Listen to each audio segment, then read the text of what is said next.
From now on, we will shift our focus a little bit. We will consider things that are not necessarily linear, but we will continue to explore things that are in higher dimension. The first one that we are going to look at is called a vector valued function. So when we think of a function in the usual sense, it actually sends a number to a number.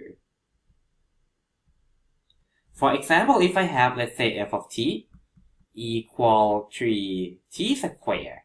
Now notice how t here, this is a number, it's a scalar, and then 3t squared, this is also a number, it's a scalar.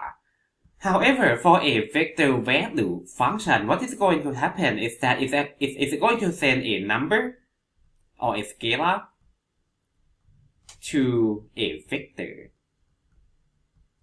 So, my f of t now, t is going to be still the same scalar, the same number, but f of t, this is going to be a vector. It's going to be a vector.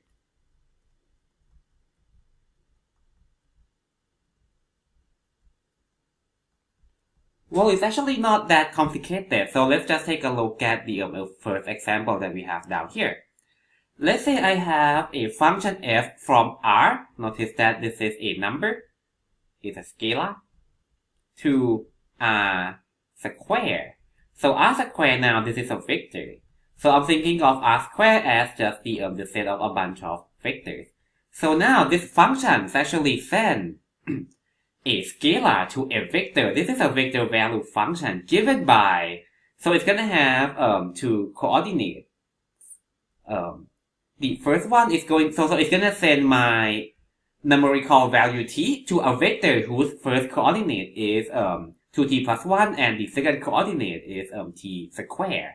Well, this one is actually not that hard to compute. So if I want to find f of 0, I just plug in 0 for t. So that's going to be, let me see, 2 times 0 plus 1, and then 0 squared. So that's a 0 and 1. So this is pretty simple. F of 1 is going to be 2 times 1 plus 1. So that's a 3. And then 1 squared, which is a 1. And then f of 2 is going to be 2 times 2 plus 1. So that is a 5. And then 2 squared, which is a 4.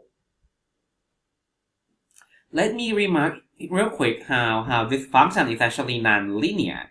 Usually, in the previous lectures, we deal with linear functions. Linear transformations.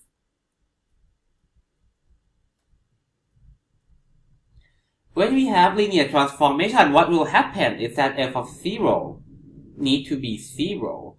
And then, if I have a scalar multiple of a function, let's say f of 2, that has to be twice as big as f of 1, which is actually not the case here. F of 0 is not 0, and f of 2 is not just 2 times f of 1, so this guy is not linear. Now then, another way that we can think of a vector value function is that we can think of it as a parametric equation. So, when I have a vector value function, let's just take this guy. I'm going to have f of t equal something. So this whole guy is going to be a vector. So a vector may have several coordinates. One thing we can do is we can view each coordinate as its own function. Here I have f of t is 2t plus 1. So I can think of 2t plus 1 as just a single function. So I'm going to call this guy the first coordinate x. And that's kind of what we have here. And then my t squared is my another function y, which is what we have here. So, instead of thinking of this function as sending a scalar to a vector, I can think of it as two separate functions, where the first one is the function x. The first one, the function x, tells me the first coordinate based on the value of t. The second one tells me the second coordinate based on the value of t again. So the first one, this is my x coordinate.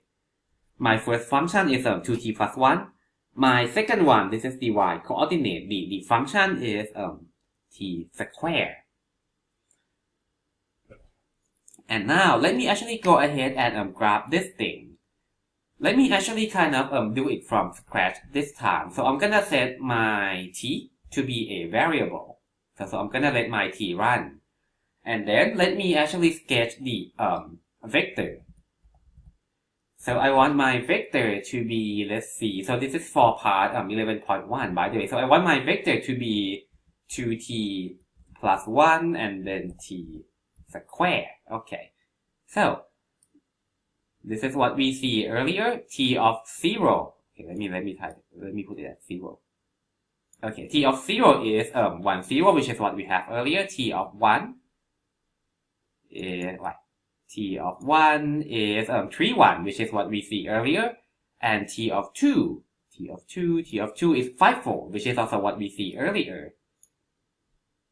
So let's see, once I let the value of t run, you can see that we get a bunch of different vectors. So let me kind of trace this guy. Let's see what we have. Okay, so let me kind of let the value of t run.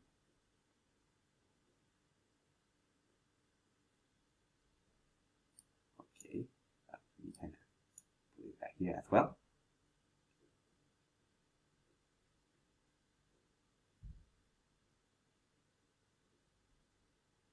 Okay, you can kind of see that the endpoint of my vectors, it looked like it's forming some kind of a curve.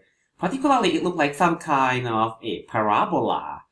So let me actually plot the graph of the parametric function that we have for 11.2. So it's going to be, let's see, it's going to be a curve of 2t plus 1 and then t, where I want t to run from, let's see, let me run from -5 to 5. Oh, I mean t square. So I mean t square here. T square. Okay. So now I get the green line. Okay, the green line. So the green line, this is the curve of the parametric equation that we have for 11.2. And you can see that my black vectors always has its endpoint on this green line. So this green line, this is the graph of the parametric equation that we have. And it is also the endpoint of my vector. Now, we know what the graph looks like already, but let me actually show you another way to do it. For this one, it just so happens that we can eliminate the variable to sketch the graph of this guy. So let me try to do that now. I have x equal to 2t plus 1 and y equal to t squared. So from here, I can see that my x minus 1 is equal to 2t, so my x plus minus 1 over 2 is equal to t. So, I can plug this value of t into the other equation and eliminate the variable t. If I do that, I'm gonna get y equal t squared, which is x minus 1 over 2 squared. So this guy, this is a function of y, this is a function of y in terms of x. And this is the parabola that we actually see earlier. I forget what it looked like already.